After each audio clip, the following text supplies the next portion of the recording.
Bismillahirrahmanirrahim. Assalamualaikum warahmatullahi wabarakatuh.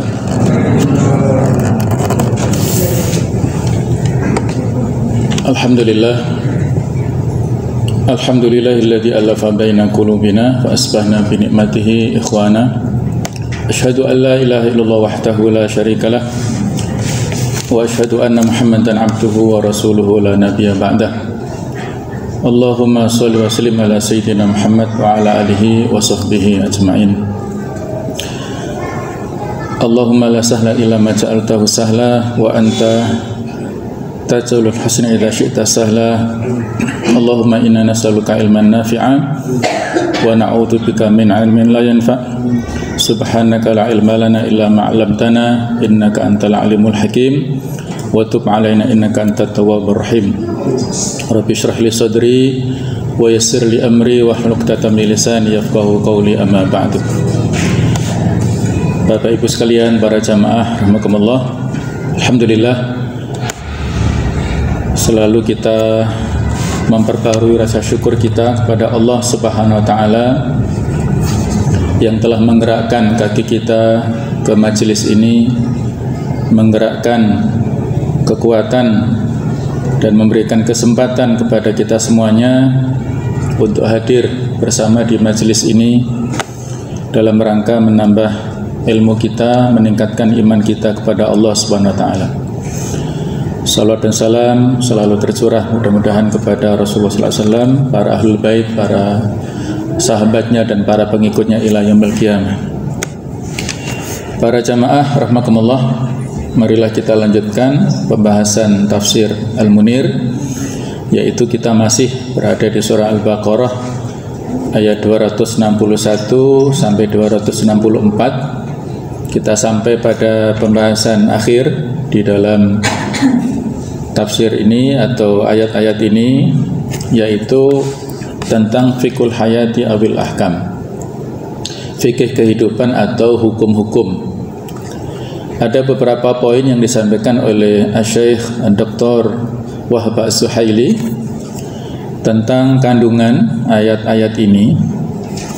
Yang pertama adalah tadammanat al-ayah bayana mithalin li syarafin nafaqah fi sabilillah. Ayat-ayat ini mengandung penjelasan tentang permisalan keutamaan memberikan nafkah atau memberikan infak. Nafkah itu adalah membelanjakan harta di jalan Allah Subhanahu wa taala. Wa tahrid wal hath 'alal infaqi fi sabilillah, memberikan motivasi, anjuran kepada kita semuanya untuk berinfak di jalan Allah. Nah, permisalan ataupun penafsiran tentang permisalan yang ada di ayat 261 ini ada dua pendekatan atau dua pengertiannya. Imma an tariqi hadfi mudhaf, yaitu pengertian yang pertama dengan cara membuang kata yang disandarkan atau mudhaf, di mana kalau kita tampakkan maka akan bermakna masalu nafaqatil ladzina yunfikuna amwalahum fi sabilillah kama sali habbah. Jadi ada kata-kata nafaqah yang terbuang dalam ayat ini, ya. Permisalan harta yang dibelanjakan oleh orang-orang yang berinfak, membelanjakan hartanya fisabilillah adalah seperti permisalan habbah, yaitu biji-bijian. Wa imma bitariqin akhar, dan pemaknaan yang kedua adalah dengan cara yang lain, yaitu mathalul ladzina yunfikuna amwalahum kamathali zari'in zar'a fil ardi habbah. Permisalan orang-orang yang menafkahkan harta-harta mereka adalah seperti permisalan orang yang menanam biji-bijian di tanah. Jadi makna yang pertama adalah permisalannya itu adalah dikaitkan dengan nafkahnya ataupun hartanya, yaitu seperti biji-bijian yang tumbuh berkembang 1 sampai dengan 700 kali tadi ya. Kemudian makna yang kedua adalah permisalan orangnya. Orang yang berinfak seperti petani yang menanam biji-bijian itu. Ya sama saja ya, makna satu di antara dua ini ya mirip lah, memiliki makna yang sama, bahwasanya kebaikan itu akan dilipat gandakan sampai 700 kali lipat. Dan sekali lagi itu bukan sebuah pembatasan, masih lebih banyak daripada 700. Kita singkat itu. Kemudian yang kedua, wa hiya tashmulu al-infaqa al-mantuba ilaih wal wajib aidan. Jadi poin yang kedua pelajaran bisa kita ambil adalah bahwa infak yang dimaksud di dalam ayat ini mencakup baik itu infak yang sunnah hukumnya ataupun yang wajib. Infak yang wajib, yang sunnah dulu itu adalah seperti infak dalam bahasa kita pada umumnya ataupun sedekah. Sedangkan yang wajib itu adalah zakat. Kalau zakat ini ketentuannya khusus dan diberikan kepada 8 asnaf, orang-orang yang sudah mendapatkan alokasi zakat 8 golongan itu sudah ditentukan. Dan ada muzaki, ada mustahik. Jadi muzakinya adalah orang-orang yang sudah memiliki kemampuan dalam batas nisab tertentu, baik itu zakat mal ya, biasanya zakat mal. Kalau zakat fitrah tidak ada nisabnya. Zakat fitrah semuanya punya kewajiban selama dia punya kemampuan, selama 1 kali 24 jam dia punya kemampuan untuk makan, untuk hidup, maka dia wajib mengeluarkan zakat fitrah, karena itu adalah kewajiban yang berbasis pribadi atau jiwa kita ya. Zakat fitrah sama dengan zakatun nafs, yaitu karena pribadi kita, yang tua, yang muda, laki-laki, perempuan, besar kecil ya. Kalau yang sudah dewasa mengeluarkan sendiri, kalau masih kecil, masih bayi, maka walinya lah yang mengeluarkan zakat fitrahnya. Sedangkan zakat mal itu berbasis pada hitungan hartanya, jadi harus ada nisabnya. Kalau zakat kaitannya dengan zakat mal, ada baik itu uang ataupun emas perak, perdagangan dan sebagainya, rata-rata nisabnya adalah 85 gram emas ya. Krusnya itu ya. Ada mengatakan sampai 96, tapi yang banyak adalah 85. Dan ada masa haulnya, 1 tahunnya. Hitungan haul atau 1 tahun berdasarkan tahun hijriyah. Itu adalah yang wajib. Sementara yang sunnah adalah infak, baik itu untuk masjid, untuk musola, untuk madrasah, pesantren dan sebagainya, inilah infak. Nah, sedangkan untuk sedekah itu biasanya kepada orang-orang yang membutuhkan, kepada fakir miskin misalnya, ataupun kepada orang-orang du'afa ya, panti asuhan ya.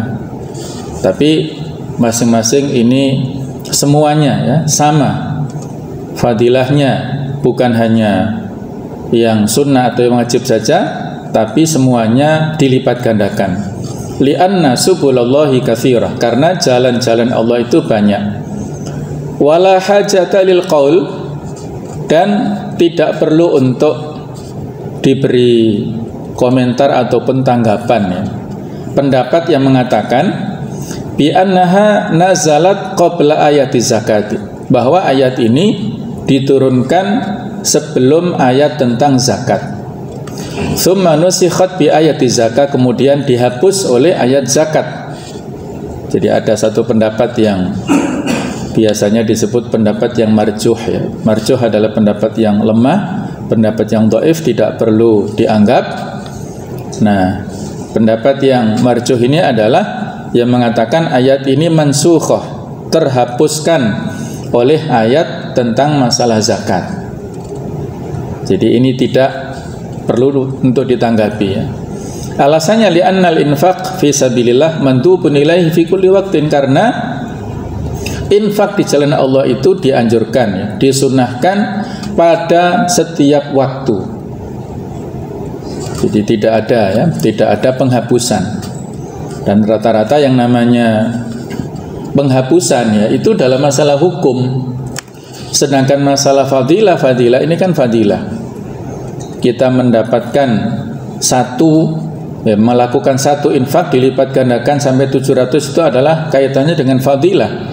Itu tidak terhapus, masih berlaku terus menerus ya.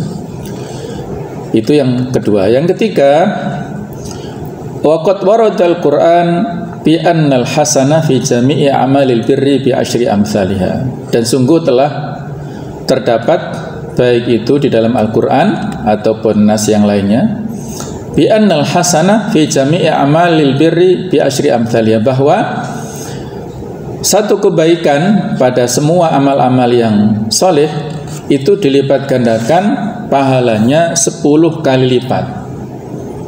Yang masyhur ya, itu adalah kita membaca Al-Quran. Alif Lam Mim itu bukan satu huruf tapi 3 huruf. Maka satu huruf itu dilipat gandakan menjadi 10 kebaikan. Kalau kita baca Alif Lam Mim berarti 3 huruf sama dengan satu hurufnya 10, berarti berapa Pak? 10 kali 3 berarti 30 ya. 30 kebaikan kita dapatkan dari hanya membaca Alif Lam Mim. Kalau satu baris di Quran Madinah itu antara ya kurang lebih 40-an lah, paling tidak 40-an huruf ya. 40 kali ke bawah 15 baris. Berapa Pak? 40 kali 15 60 600 ya. Ya. 40 kali 15 ya, kurang lebih lah 600 ya. Nah, jadi 600 huruf satu halaman kali 10 sama dengan 6.000. Nah, jadi kita membaca ayat Al-Quran satu halaman sudah kira-kira mendapatkan nilainya minimal itu 6.000. Satu halaman itu, belum satu lembar bolak-balik berarti 12.000. Nah, tinggal dikalikan ya. Kalau 10 halaman ya berarti 60.000. Jadi orang yang mohon maaf ya, yang banyak salahnya, banyak dosanya, itu diantara bentuk ekspresi ya, bentuk penyesalannya adalah dengan melakukan amal-amal soleh.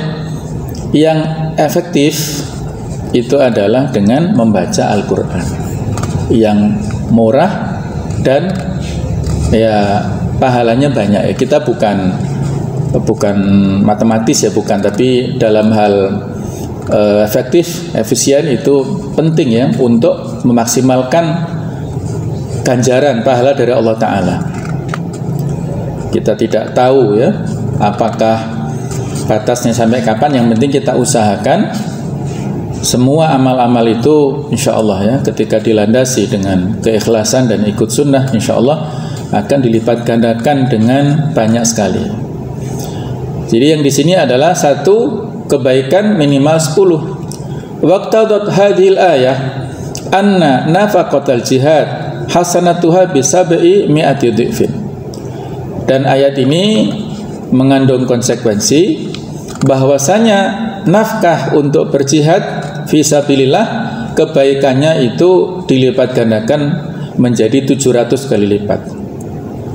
Kemudian ayat Allah yang berbunyi wallahu yudha'ifu liman yasha, dan Allah melipat gandakan pahala kepada orang yang dikehendaki, ala annahu ta'ala yudha'ifu liman yasha aksar min 700 dhifin. Jadi ayat ini mengandung kesimpulan bahwa Allah melipat gandakan pahala kepada orang yang dikehendaki lebih banyak daripada 700 kali lipat, dengan dalil yang sudah kita sebutkan ya pada pertemuan yang sebelumnya.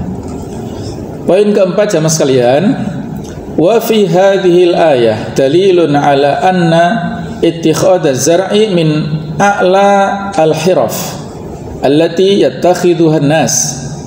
Ayat ini menunjukkan bahwa profesi sebagai petani itu adalah merupakan profesi yang paling mulia, a'lal hiraf ya.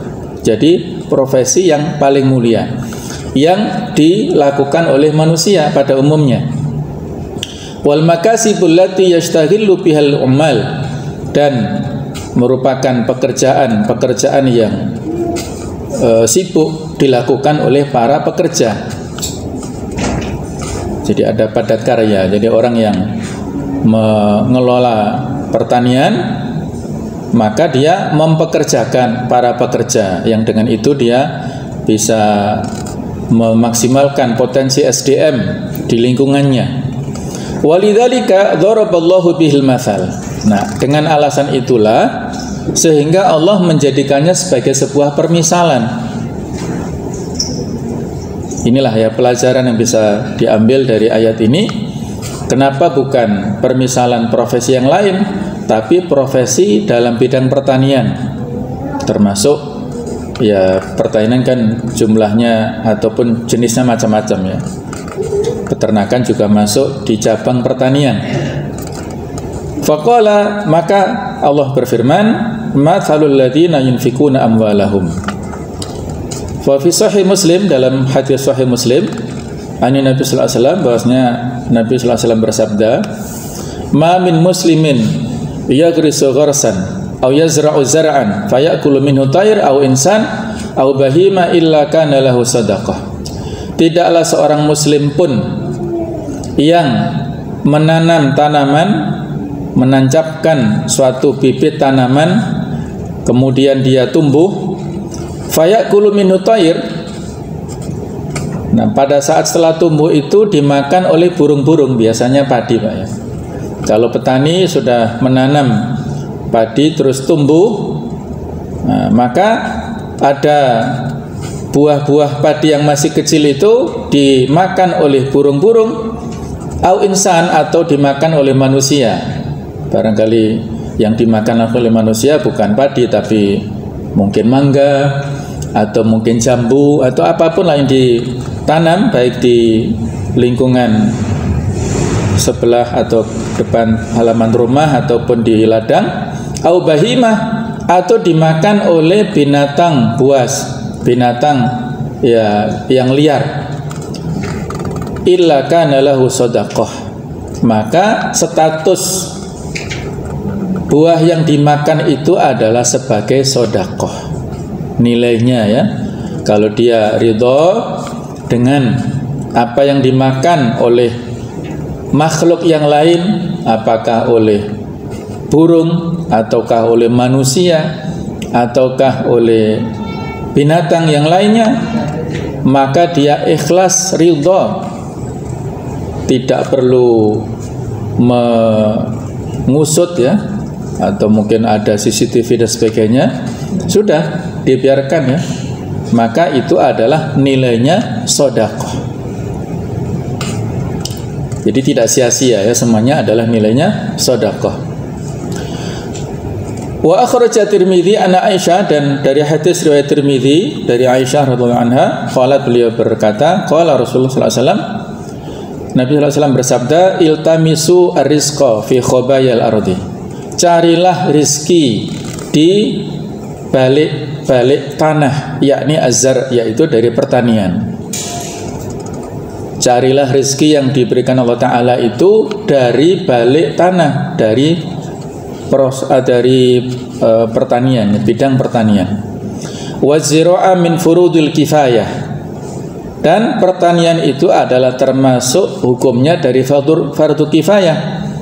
Fayajibu 'alal imami an yujbirun nas 'alaiha, maka wajib bagi pemimpin, kepala daerah, kepala pemerintahan untuk mengharuskan masyarakat melakukan profesi ini. Wa gharsal asjar fi maknaha, dan menanam pohon, jadi penghijauan lah ya, ataupun memanfaatkan bidang, kalau itu berupa pertanian ya dihijaukan, kalau misalnya lahan hijau ya ditanami, kalau memang belum berfungsi untuk bangunan ya ditanami untuk penghijauan. Itulah dianjurkan ya, karena manfaatnya sangat banyak bagi kita. Baiklah, yang kelima jemaah sekalian adalah al-infaq fi sabilillah tuna manin wala adza sababun liridwanillah. Memberikan infak di jalan Allah tanpa dibarengi dengan menyebut-nyebut juga menyakiti, itu adalah sebab datangnya keridhaan Allah Ta'ala.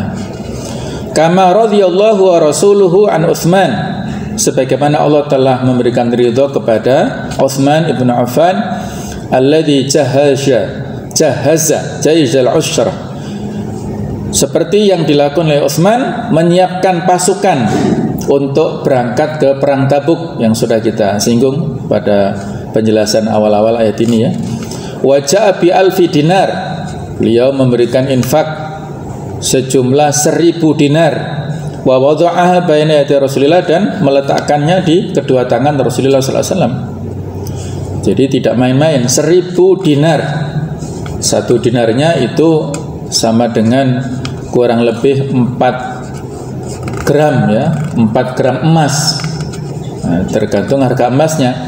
Kalau misalnya harga emasnya itu adalah 1 juta ya, misalnya, berarti 1 dinar sama dengan 4 juta ya, kurang lebih seperti itu. Nah, ini kali 1000 ya, tinggal dikalikan. Faqala, maka Nabi mendoakan kepada Utsman bin Affan, ma dharra ibn Affan ma amila ba'dal yaum. Tidak ada yang memberikan bahaya kepada Utsman bin Affan karena apa yang telah dilakukan pada hari ini, setelah hari ini. Allahumma la tansa hadzal yauma li Utsman. Ya Allah, jangan lupakan hari ini untuk Utsman.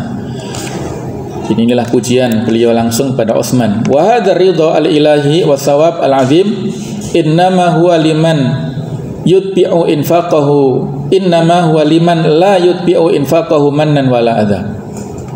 Ridha dari Allah Ta'ala, pahala yang agung seperti itu sesungguhnya diberikan kepada orang yang tidak mengikutkan perbuatan menyebut ataupun menyakiti setelah sedekah itu.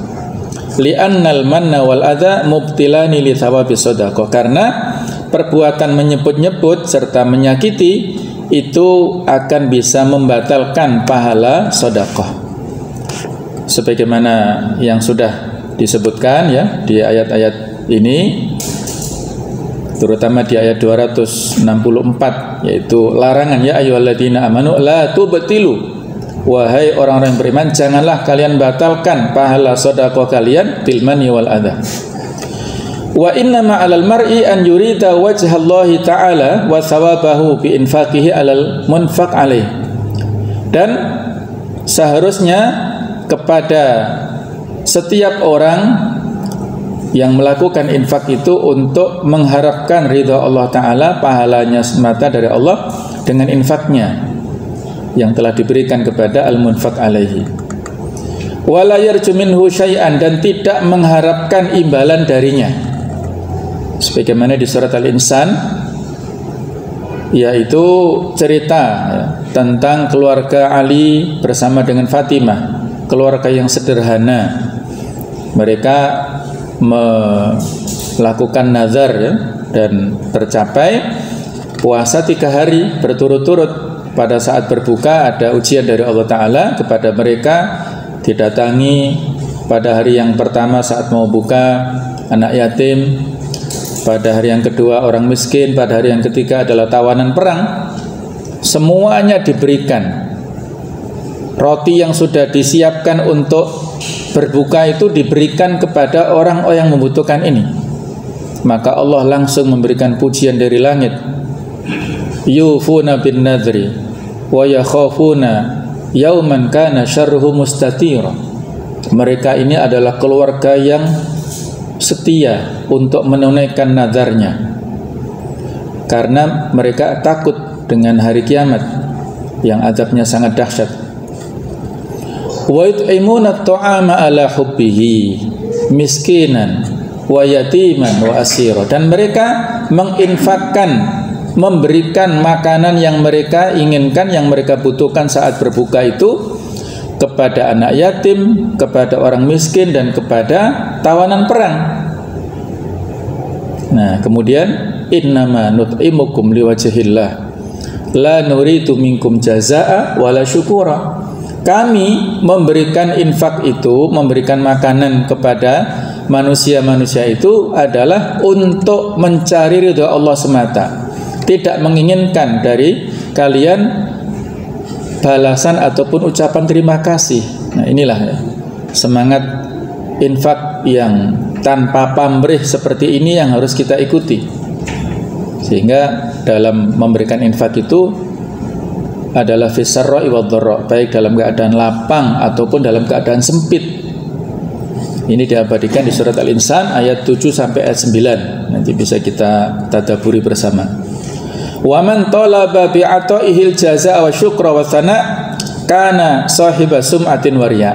Nah, catatannya begini, barang siapa yang mencari dengan pemberiannya itu, dia mengharapkan kepada orang yang diberi balasan, kemudian dia mengharapkan asyukur, mengharapkan terima kasih, wasana, mengharapkan pujian, kana sahiba sum'ah wa riya', maka adalah orang seperti itu adalah orang yang disebut pelaku riya dan sum'ah. Jadi orang yang melakukan amalan karena riya dan sum'ah itu adalah orang yang ketika melakukan infak sedekah kepada setiap orang, kepada objek yang diberi, itu dia mengharapkan tadi itu, apakah mengharapkan balasan, mengharapkan ucapan terima kasih, atau mengharapkan pujian. Wah, dia ingin supaya namanya tertulis menjadi donatur yang terbesar di masjid ini misalnya, supaya namanya disebutkan pada saat khutbah, mau khutbah Jumat pada pengumuman ya, pengumuman oleh panitia, oleh takmir itu. Masuk pada pekan ini infak dari keluarga si fulan, lahul Fatihah. Nah, misalnya begitu ya. Kita bukan mempersoalkan Fatihahnya, bukan, tapi pengumumannya itu masalahnya ya. Wah, ketika diumumkan dia merasa lega, ya merasa senang. Nah, ini berarti hati-hati ya, bisa jadi ada unsur-unsur riyaknya dalam diri kita. Qala Ibnu Abbas fi qoulihi ta'ala, Abdullah bin Abbas mengomentari tentang firman Allah di surat Al-Muddatsir ayat yang ke-6, wala tamnun tastakfir, janganlah kamu memberi dengan niat untuk mendapatkan yang lebih banyak. Ai la tu'ti atiyatan taltamisu fiha afdal minha, janganlah kamu memberikan sesuatu pun yang kamu mengharap mendapatkan yang lebih banyak dari itu. Nah, itu umum ya, bukan hanya pada infak sedekah dalam skala kecil, tapi semuanya. Memberi pertolongan, memberi bantuan, ataupun memberi kebaikan kepada siapapun, maksudnya kepada makhluk ya, jangan harapkan untuk mendapatkan tastakfir yang lebih banyak. Mengharap hanya kepada Allah saja ya. Kita berharap kepada pemberi rezeki, bukan kepada pemakan rezeki. Kita harapkan balasan kepada Khalik, bukan kepada makhluk. Yang keenam, al-mannu minal kabair. Nah, hati-hati, ini poin penting juga. Menyebut-nyebut pemberian itu adalah termasuk di antara dosa-dosa besar. Wal mannu dzikru ni'mati ala makna ta'ditilaha.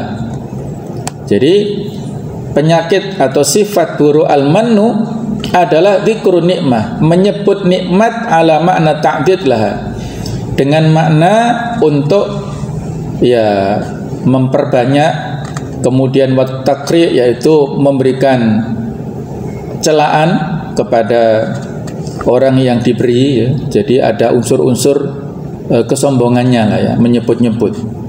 Kalau bukan saya, maka masjid itu tidak akan berdiri misalnya. Nah, kalau bukan saya, tidak akan berdiri perusahaan itu misalnya, dan lain-lainnya ya. Ini menyebut-nyebut jasa. Ya, jadi ada unsur-unsur ujubnya, ada unsur hururnya, ada unsur takaburnya, dan juga ada kaitannya dengan akidah. Kata-kata seandainya ya, mengatakan seandainya yang belum terjadi itu yang sudah ya, mengatakan seandainya yang sudah terjadi tidak boleh, karena itu akan bisa membuka pintu setan. Kalau seandainya belum nggak apa-apa, karena berharap ya. Kalau sudah terjadi, seandainya tidak ada saya, tidak ada lahan yang saya wakafkan, maka masjid itu nggak berdiri misalnya. Ya belum tentu. Kalau panjenengan nggak memberi wakaf, bisa jadi orang lain yang memberi dan mungkin lebih luas. Nah, jadi nggak boleh mengandai-andai yang sudah terjadi. Jadi seperti itu ya, mengatakan kata-kata dan mengungkit-ungkit jasa itu termasuk diantara minal kabair, dosa yang besar. Wa qala ba'duhum, para ulama yang lainnya mengatakan al-mannu at-tahaddus bima a'ta, yaitu menceritakan tentang apa yang sudah diberi, hatta yablugha dzalikal mu'ta, sampai kalimatnya itu terdengar oleh orang yang diberi, fayu'diyahu, sehingga dia merasa nggak nyaman yang diberi. Nah, jadi ada kaitannya, al-mannu wal adza ada kaitannya. Jadi at-tahaddus bima a'tung ya, tetapi menceritakan kepada temannya, kepada keluarganya, sampai terdengar oleh telinga orang yang mendapatkan, sehingga nggak merasa nyaman. Wa dalilu kaunihi minal kabair, dalil bahwasannya al-mannu adalah termasuk dosa besar, ma tsabata fi sahih Muslim wa ghairihi, yang terdapat dalam sahih Muslim serta yang lain. Wa annahu ahadu tsalasa alladzina la yanzurullahu ilaihim, dan bahwasanya itu adalah salah satu dari orang yang tidak dilihat Allah Ta'ala pada hari kiamat, wala yuzakkihim, dan tidak disucikan Allah Ta'ala, walau ma'adzabun alim, dan mereka mendapatkan azab yang pedih. Misalnya di dalam hadis riwayat An-Nasa'i dari Ibnu Umar, Rasulullah SAW bersabda, salasatun la yanzurullahu ilaihim yaumal qiyamah, ada 3 golongan yang tidak dilihat oleh Allah Ta'ala pada hari kiamat. Ini menceritakan tentang sifat-sifat yang buruk, juga menegaskan tentang sifat Allah melihat. Yang duru itu melihat, tidak perlu kita takwilkan macam-macam. Yang melihat, Allah melihat tidak sama dengan makhluk melihat, jadi tidak perlu ya untuk ditafsirkan macam-macam. Melihat adalah melihat. Allah melihat pada hari kiamat, dan Allah tidak melihat kepada 3 golongan ini. Siapa 3 golongan yang tidak dilihat, yang tidak diperhatikan? Ya bahasa umumnya dicuekin lah ya, kan nggak enak kalau nggak diperhatikan ya. Tidak diperhatikan Allah Ta'ala pada hari kiamat. Yang pertama al-aqu liwalidayhi, orang yang durhaka kepada ibu bapaknya. Ini orang yang tidak dilihat, tidak dilirik, tidak diperhatikan Allah Ta'ala pada hari kiamat nanti. Yang kedua, wal mar'atul mutarajjilah tushbihu birijal atau tatashabbahu birijal, wanita tomboy, wanita kelaki-lakian yang menyamai-nyamai seperti performanya laki-laki. Jadi wanita yang mirip performanya seperti laki-laki. Ya mungkin dari sisi gayanya, atau mungkin memakai baju pakaian yang biasa dipakai oleh laki-laki, atau mungkin potongannya atau apalah ya. Kalau potongan ditutup jilbabnya, maksudnya ditutup pakai jilbab nggak masalah kalau itu untuk menyenangkan suaminya ya. Suaminya seleranya potongan pendek misalnya, selama untuk di rumah ya, dan itu tidak dilihat oleh orang yang umum nggak masalah. Jadi wanita yang ke laki-laki ini adalah pada saat penampilan di muka umum. Kalau di rumah ya itu batasan privasi ya, tidak ada aturan secara saklek ya. Misalnya perempuan atau istri pakai celana yang biasa dipakai laki-laki, ya nggak apa-apa, dilihat oleh suaminya saja ya. Jadi ini berlaku di luar. Wat-tayyuth, yang ketiga, golongan yang tidak dilihat oleh Allah Ta'ala pada hari kiamat adalah at-tayyuth. Tayyuth ini pengertiannya adalah suami yang tidak punya rasa cemburu. Jadi dia kering ya, tidak punya rasa cemburu. Mohon maaf, istrinya dibonceng oleh laki-laki non mahram, tenang-tenang saja ya. Mohon maaf, suami yang bertanggung jawab tidak ridho ya, istrinya dibonceng oleh laki-laki lain. Selama dia masih sehat ya, anak-anaknya mungkin bisa mengantar, diusahakan ya, mengantar istri belanja, mengantar keperluan mereka, ini banyak pahalanya ya, barokahnya banyak, menyenangkan istri ya, pokoknya bertanggung jawablah dengan keperluan istri ini. Jadi tayyuth itu luas maknanya, menyerahkan mempercayakan keperluan istri kepada orang lain. Jadi misalnya suruh nemani istrinya kemana, nah, ini bahaya ya. Ini biasanya keperluan kantor ya, kadang-kadang perempuan yang bekerja di kantor atau perempuan karir ya, wanita karir, terus berangkat kunjungan kerja atau yang lain-lainnya, ini biasanya berinteraksi dengan orang-orang teman-teman kantornya yang tidak ada hubungan mahram, bukan keluarga. Nah, kalau tidak diawasi dengan ketat, maka akan terjadi ya semacam cinlok atau apa ya, cinta lokasi atau Widing Trisno ya, jalaran soko gelibet ini. Jadi ya itu banyak kasus yang pernikahan berproses dari situ ya. Kalau masih bujangan barangkali masih ini ya, tapi kalau sudah punya, masing-masing sudah punya pasangan, kadang-kadang karena tidak bisa mengontrol maka sama-sama bercerainya ya. Wa salasatun la yadkhulunal jannah. Kalau tadi tidak dilihat oleh Allah Ta'ala, ini 3 golongan yang tidak masuk surga. Sama, ada kemiripan. Yang pertama, al-aqu li walidayhi, orang yang durhaka kepada ibu bapaknya.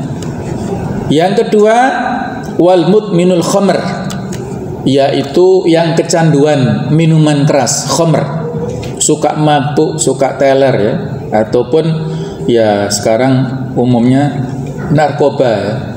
Jadi suka untuk mengkonsumsi narkoba, itu tidak masuk surga. Nah, yang ketiga ini wal mannanu bima a'ta, yaitu orang yang suka memberi dengan menyebut-nyebut terhadap apa yang diberikan itu. Memberi sedekah tapi mengungkit-ungkit. Nah, ini masuk dalam kategori ini ya. Jadi 3 golongan yang tidak dilihat Allah Ta'ala, kemudian 3 golongan yang tidak masuk surga karena melakukan dosa berat. Wal adha as-sabbu wa tasyakki wa huwa a'amu minal manni. Menyakiti itu adalah memberikan umpatan ataupun kata-kata kasar ya. Yang ini maknanya lebih luas daripada menyebut-nyebut. Li'annal manna juz'un minal adha, karena menyebut itu bagian daripada menyakiti. Lakinnahu nassa alaihi likathrati wuqu'ik, tetapi disebutkan secara tekstual karena sering terjadi ya. Jadi kalau menyebut ini berarti kan menyakiti dalam bentuk kata-kata ya. Sedangkan al-adha, menyakiti, itu lebih umum.